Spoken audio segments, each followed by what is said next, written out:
Hello everyone. आज मैं inner work के बारे में बात करूंगी।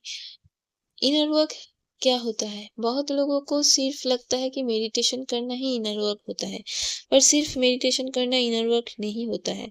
मेडिटेशन तो डेफिनेटली एक पार्ट है इनर वर्क का, पर इसके अलावा भी बहुत सारी चीजें होता है जो आप कर सकते हो इनर वर्क में। जब कुछ कुछ चीजों को हम रोज प्रैक्टिस में लाते हैं, रोज करते हैं, उन चीजों को ही एक साथ इनर वर्क कहा जाता है। और इनर वर्क हम लोग क्यों करते हैं, क्यों इनर वर्क करना जरूरी है? क्योंकि हमारे अंदर बहुत सारे वुंड्स है, बहुत सारे घाव है, बहुत सारे तकलीफें है जो हमें हील करना रहता है। और अगर आपकी स्पिरिचुअल अवेकनिंग हुआ है तो डेफिनेटली आप एक चूजन वन हो। तो आपको इनर वर्क करना बहुत ज़रूरी है, अपने आप को हील करना बहुत ज़रूरी है, अपने वाइब्रेशन को हाई करना, अपने कॉन्शियसनेस को हाई करना बहुत ज़रूरी है। तो इसी वजह से हम लोग इनर वर्क करते हैं। तो इनर वर्क में क्या-क्या करना ज़रूरी होता है? इनर वर्क में मैं रिकमेंड करूँगी कि आप चक्रास करो। क्योंकि चक्रास एक ऐसा चीज़ है जो आप खुद ही कर सकते हो, आपको बाहर से किसी की हेल्प की ज़रूरत नहीं होता है। प्लस आपको इधर-उधर भटकने की भी ज़रूरत नहीं है, गॉड ने सब कुछ ऑलरेडी आपके अंदर डाल के रखा हुआ है, आपको जस्ट उस पे काम करना होता है। तो चक्रास वही है कि गॉड ने आपके अंदर सारी चीज़ें दे दिया है, आपको बस उन उन चीज़ों को क्लीन करना है। जो भी चक्रास के अंदर ब्लॉकेजेस होता है, उन ब्लॉकेजेस को क्लीन करना है। और ट्रस्ट मी, ये इतना ज़्यादा इफ़ेक्टिव है कि आपको बहुत ज़्यादा कहीं पे कुछ भी करने की ज़रूरत नहीं है, बस चक्रास करो और आपका वाइब्रेशन ऑटोमेटिकली रेज़ होता जाएगा, आपका एनर्जी ऑटोमेटिकली हाई होता जाएगा। और इसका एग्ज़ाम्पल मैं खुद हूँ। मैं ये नहीं कहती कि मैंने बहुत ज़्यादा मेडिटेशन कुछ किया है या बहुत कुछ किया है तब जाके मैं अभी स्टेबल हूँ, अभी बैलेंस हूँ। नहीं, मैंने अपनी जर्नी में चक्रास ही किया है सिर्फ़। और इसके अलावा मैंने चैंटिंग किया है, वो आप भी कर सकते हो। जिन भी भगवान जी को मानते हो उनकी चैंटिंग करो। और आप नेगेटिविटी से आप खुद को प्रोटेक्टेड रखने के लिए आप हनुमान चालीसा का जप भी कर सकते हो, मृत्युंजय मंत्र का भी जाप कर सकते हो।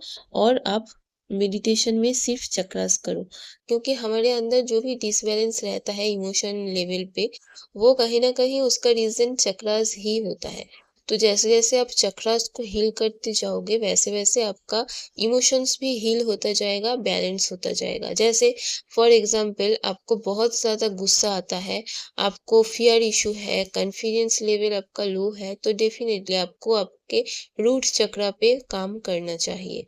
क्योंकि रूट चक्रा ही रीज़न होता है फियर का, लो कॉन्फिडेंस का, फाइनेंशियल इम्बैलेंस का, गुस्से का भी रीज़न रूट चक्रा ही होता है। तो आप रूट चक्र को हील करो। वैसे ही हर एक इमोशंस के लिए, हर एक डिसबैलेंस के लिए एक-एक चक्रास ही रिस्पॉन्सिबल होता है। तो जैसे-जैसे आप चक्रास को हील करते जाओगे, वैसे-वैसे आपका प्रॉब्लम्स भी रिज़ॉल्व होता जाएगा और आपका इमोशन भी हील होता जाएगा। और अगर आप नए हो, मतलब आपने अभी तक स्टार्ट नहीं किया है अपना इनर वर्क, तो मैं रिकमेंड करूँगी कि यूट्यूब पे 21 मिनट का एक चक्रा मेडिटेशन है, तो उससे आप स्टार्ट करो। क्योंकि शुरू में 21 मिनट इज़ इनफ। और उसके बाद आप धीरे-धीरे बीज मंत्र के साथ भी चक्रास कर सकते हो। वो बाद में स्टार्ट करना, पहले उस म्यूज़िक से ही स्टार्ट करो। बस म्यूज़िक को लगाओ और मेडिटेशन में बैठ के हर एक चक्रास का जो पोजीशन होता है, उन पोजीशन पे उस पर्टिकुलर चक्रा के कलर को आप इमेजिन करो। इस तरीके से आप वो 21 मिनट वाला मेडिटेशन ही करो। फिर आप धीरे-धीरे बीज मंत्र जाप के साथ भी चक्रास कर सकते हो। और हर एक चक्रा का अलग बीज मंत्र होता है, वो आपको गूगल में मिल जाएगा, वहाँ से आप सर्च करके देख सकते हो। फिर आप धीरे-धीरे टाइम भी एक्सपेंड कर सकते हो। पर मैक्सिमम हर एक चक्रास पे मैं 3 मिनट ही रिकमेंड करूँगी, उससे ज़्यादा मत करना। और इसके अलावा जिन भी भगवान जी को आप मानते हो उनका चैंटिंग करो, वो तो मैंने पहले ही बोला। और आप अपना एनर्जी को क्लीन्स रखा करो ताकि कोई भी नेगेटिविटी का इफ़ेक्ट आप पे ना हो। जब स्पिरिचुअल अवेकनिंग होता है उस वक़्त पे हमारे अंदर बहुत सारे नेगेटिविटीज़ होता है, तो वो भी उस वक़्त रिलीज़ होता है। वो सारे नेगेटिविटी भी, तो हमारे एनर्जी फ़ील्ड को हमें क्लीन रखना बहुत ज़रूरी होता है। तो इसीलिए मैं कहूँगी कि आप हमेशा अपने एनर्जी को क्लीन करो और प्रोटेक्शन लेके रखो, अपनी एनर्जी को लॉक करके रखो। और क्लीन करने के लिए आप मेडिटेशन भी कर सकते हो, एनर्जी क्लींजिंग मेडिटेशन। और इसके अलावा अगर मेडिटेशन ना करना चाहो, तो आप दूसरे चीज़ें भी कर सकते हो। जैसे मैं जो करती हूँ, वो है कि हम लोग हर किसी के घर में शाम को धूप हम लोग देते ही हैं भगवान जी को। तो वो ही धूप जब भगवान जी को दिखाओगे, उसी वक़्त पे आप उस धूप को अपने सर के ऊपर एंटी क्लॉकवाइज़ 13 टाइम्स घुमाओ। ये सोच के कि आपका पूरा जो एनर्जी का फ़ील्ड है, वो क्लीन हो रहा है, सारे नेगेटिविटीज़ बाहर रिलीज़ हो रहे हैं। और फिर भगवान जी से प्रे करो कि वो आपके ऑरा को लॉक कर दे, आपकी एनर्जी फ़ील्ड को लॉक कर दे और सारे नेगेटिविटी से आपको प्रोटेक्ट करे। और इसके अलावा भी आप नहाने के टाइम पे पानी में बाल्टी के ऊपर ओम लिख सकते हो, लिख के उस पानी से नहा सकते हो। और फिर उस टाइम इमेजिन करो कि आपके ऑरा से, आपके एनर्जी फ़ील्ड से सारे नेगेटिविटीज़ उस पानी के साथ बाहर निकल रहा है। या अगर आप शावर पे नहाते हो, तो शावर के जहाँ पे पानी गिरता है, वहाँ पे हवा में बस ओम लिख दो, मतलब पानी के ऊपर। और फिर नहा लो और इमेजिन करो कि उस पानी के साथ-साथ सारे नेगेटिविटीज़ भी बाहर जा रहा है आपके अंदर से। तो इस तरीके से भी आप अपने एनर्जी को क्लीन कर सकते हो। और हमारे बहुत सारे चाइल्डहुड ट्रॉमास रहता है, जो बहुत बार हमें याद भी नहीं रहता है, पर हमारे सबकॉन्शियस में वो सारे स्टोर हो जाता है। तो इसीलिए मैं रिकमेंड करूँगी कि आप इनर चाइल्ड हीलिंग मेडिटेशन भी किया करो। यही काफ़ी है आपका इनर वर्क में। इतनी ही चीज़ें अगर आप हर रोज़ प्रैक्टिस करोगे, I would say that's enough.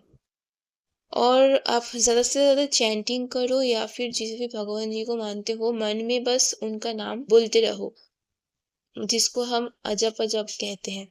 और बहुत ज़्यादा ज़रूरी है कि आप अपने थॉट्स एंड एक्शन के ऊपर ध्यान दो। आप किसी भी नेगेटिव चीज़ों के बारे में ना सोचो, कोई भी नेगेटिव काम मत करो। गॉसिप या किसी के बारे में बीचिंग करना, ये सब चीज़ों से दूर रहो। और अगर किसी के प्रति आप गुस्सा हो या कोई आपको नहीं पसंद हो, तो उन लोगों के बारे में मत सोचो, इससे आपका एनर्जी लो होता है।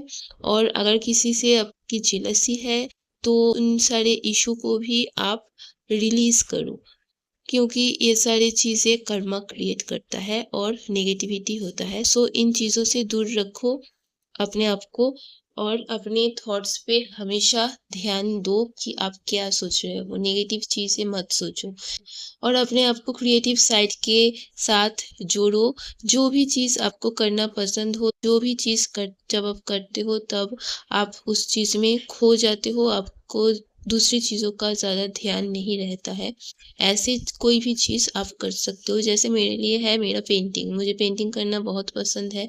वैसे ही हर किसी का अलग-अलग रहता है, किसी का डांसिंग हो सकता है, किसी का सिंगिंग हो सकता है, किसी का पेंटिंग हो सकता है, आर्ट हो सकता है, किसी का म्यूज़िक हो सकता है, किसी को राइटिंग करना पसंद हो सकता है, किसी को रीडिंग पसंद हो सकता है। तो वो अच्छे-अच्छे बुक्स पढ़ सकते हो और म्यूज़िक सुन सकते हो। ऑब्वियसली सैड सॉन्ग बिल्कुल भी नहीं, सैड सॉन्ग के अलावा कोई भी अच्छा-सा म्यूज़िक सुन सकते हो। और गाना सुनना किसको नहीं पसंद है, तो वो तो सभी को पसंद होता है, तो वो सुन सकते हो अपने माइंड को रिलैक्स करने के लिए, अपने आप को अच्छा फ़ील करवाने के लिए।